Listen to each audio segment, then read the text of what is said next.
পুঁই শাক চচ্চড়ি আমরা তো বিভিন্নভাবেই খেয়ে থাকি। কাঁঠালের দানা দিয়ে নিরামিষভাবেও রান্না করে থাকি, আবার চিংড়ি মাছ দিয়ে কুমড়ো আলু দিয়েও করে থাকি, অনেক সময় কাতলা মাছ বা রুই মাছের মাথা দিয়েও করে থাকি।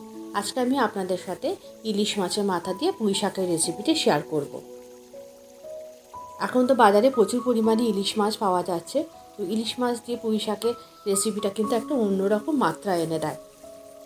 বানানো কিন্তু একদমই সহজ এবং কোনো রকম মশলা এখানে কিন্তু বেশি বাটা মশলা বা কোনো এক্সট্রা মশলারও কিন্তু কোনো ব্যবহার নেই। প্রথমে আমি পুঁই শাক এবং ডাঁটাটাকে ভালো করে ধুয়ে কেটে নিয়েছি। ডাঁটাটাকে আলাদা করে আমি একটুখানি প্রেশারে একটা সিটি মেরে নিয়েছি, কারণ ডাঁটাগুলো খুব মোটা মোটা ছিল। আর এদিকে আলু কুমড়ো কেটে নিয়েছি। আর প্রথমে আমি ইলিশ মাছটাকে একটুখানি নুন আর হলুদ দিয়ে মাখিয়ে নিয়েছি। ইলিশ মাছটাও সেদিন রান্না হয়েছিল, তাই মাছের রেসিপির জন্য আমাকে মাছে নুন হলুদটা মাখিয়ে নিতে হয়েছিল। একই সাথে ভিডিওটা করা হয়েছে, তাই জন্য আগে মাছের নুন হলুদটা মাখিয়ে নিয়েছি, তারপরে আমি মাছের মাথাটাকে অল্প করে নুন আর হলুদ দিয়ে মাখিয়ে নিয়েছি। নুনটা অল্প দিতে হবে, কেননা আপনারা তো জানেনই ইলিশ মাছ নোনা মাছ, নুনটা অল্প করে দেবে।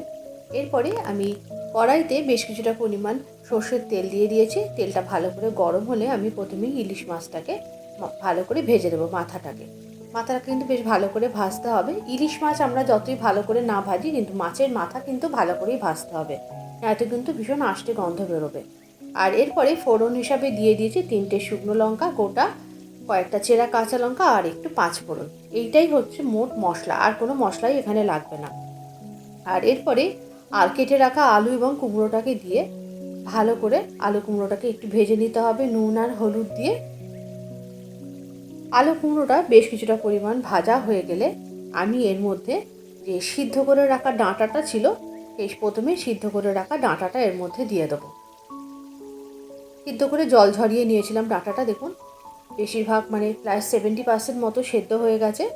এরপরে ডাঁটা আলু কুমড়ো খুব ভালো করে নাড়াচাড়া করে ঢাকনা চাপা দিয়ে কিন্তু বেশ রান্না করে নিতে হবে।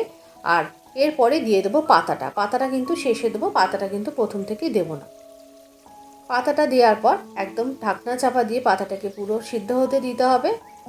মিনিট 5 রাখার পরই দেখা যাবে পাতাটা কিন্তু একদম জল বেরিয়ে গেছে, এবং পাতাটা কিন্তু যতটা বেশি মনে হয়েছিল ততটা কিন্তু একেবারেই না। এরপরে ভালো করে কুমড়ো আলুর সাথে কিন্তু পাতাটাকে মিশিয়ে নিয়েছে ভালো করে। আর এরপরেই দিয়ে দিয়েছে ভেজে রাখা ইলিশ মাছের মাথাগুলো দিয়ে খুব ভালো করে নাড়াচাড়া করে কিন্তু মাছের মাথাটার সাথে সমস্ত সবজি কিন্তু ভালো করে মিশিয়ে নিতে হবে।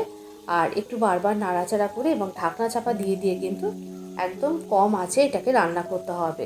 তাড়াহুড়ো করলে চলবে না, একদম ধিম আঁচে এটাকে রান্না করলে কিন্তু এই রান্নাটার টেস্ট হবে একদম অন্যরকম। এরপরে আমি মাছের মাথাটাকে একটু ভেঙে ভেঙে দিয়েছি, যাতে সমস্ত তরকারির সাথে মাছের মাথাটা মিশে যায়। আর এরপরে আমি কিন্তু টেস্ট ব্যালেন্সের জন্য খুব সামান্য একটু চিনি দিয়ে দিয়েছি। চিনিটা কিন্তু একেবারেই অপশনাল, আপনারা যদি চান দেবেন, না চাইলে দেবেন না। আর খুব সামান্য একটু সর্ষে বাটা মানে সর্ষে গুঁড়ো আর কি, অল্প একটু জলে মিশিয়ে মানে এই 1 চামচ মতো জলে মিশিয়ে দিয়ে দিয়েছি। দিয়ে খুব ভালো করে এরপরে রান্নাটাকে আর একটু ধিম আঁচে করতে হবে। রান্নাটা কিন্তু মোটামুটি রেডি হয়ে গেছে। এরপরে শুধু নেড়ে চেড়ে একটুখানি যে জলটা আছে সেই জলটাকে শুকিয়ে একটু মাখা মাখা করে নিতে হবে। আর সব শেষে ওপর থেকে একটু সর্ষের তেল ঝরিয়ে দিয়েছি। এই কাঁচা সর্ষের তেল কিন্তু এই রান্নায় একটা অন্যরকম মাত্রা আনে, একটা সুন্দর ফ্লেভারও তৈরি হয়। আর তার সাথে কিন্তু খেতেও অনেক বেশি ভালো লাগে। রান্নাটা একেবারেই রেডি হয়ে গেছে। এরপরে আমি এই পুঁই চচ্চড়িটাকে একটা প্লেটের মধ্যে সার্ভ করে নেব। কি সুন্দর কালার হয়েছে দেখুন। আমি জানি পুঁই শাক আপনারা তৈরি করতে জানেন, তবে আমি কিভাবে বানাই সেটাই আমি আপনাদের সাথে শেয়ার করলাম। আজকের রেসিপিটি কেমন হয়েছে অবশ্যই একটু কমেন্ট করে জানাবেন। যদি ভালো লেগে থাকে অবশ্যই একটু লাইক করে দেবেন। অন্তরার কুক অ্যান্ড বেক পরিবার শুধু অন্তরার না, এটা আপনাদের সবার পরিবার। আর আপনাদের সকলের সহযোগিতা এবং ভালোবাসায় পরিবারটিকে আরও অনেক দূর এগিয়ে নিয়ে যেতে চাই। আজকের রেসিপিটি তাহলে এই পর্যন্ত।